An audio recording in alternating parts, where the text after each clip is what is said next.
20 अक्ट' रबिबार बे मोनाबिलि समाव जोङो टिपकाइ वाच पस्ट बेवहाय जोङो मोनसे गोनांथार खामानिखौ लानानै जोङो फैदों।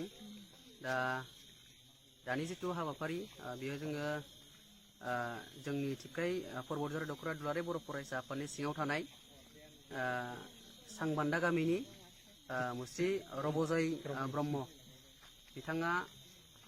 बिथांखौहाय पुलिसफोरा दहाय मोनाबिलि समावहाय हमनानै लाबोदों।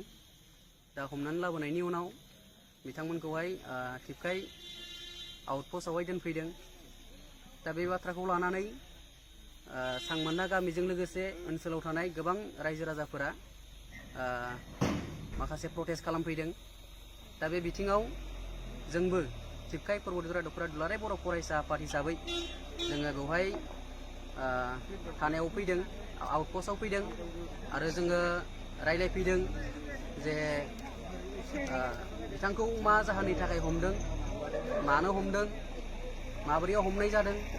दा बे बाथ्राखौ जोङो मानगोनां SDPO काजिगावनि SDPO आरो गसाइगावनि SDPO सानै SDPO बिथांमोनजों जोङो सावरायदों।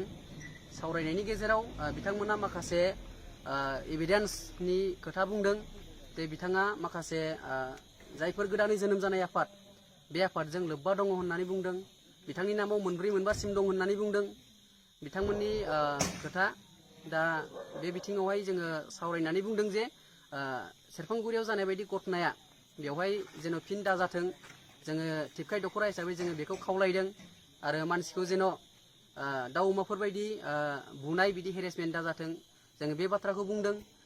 आरो SDPO सानै बिथांमोना जोंनो एसुरेन्स होदों, खोथा होदों जे जोङो जेबो बेबायदि टर्चार बिदि खालामा आरो जोङो सेरफांगुरि बायदियाव जानाय बेबायदि घटनाखौ जोङो बेवहाय लाबोनाय नङा। बियो कर्टनि प्रसेसजों थांगोन, आयेननि प्रसेसजों थांगोन, बिथांमोना बे बाथ्राखौ बुंदों।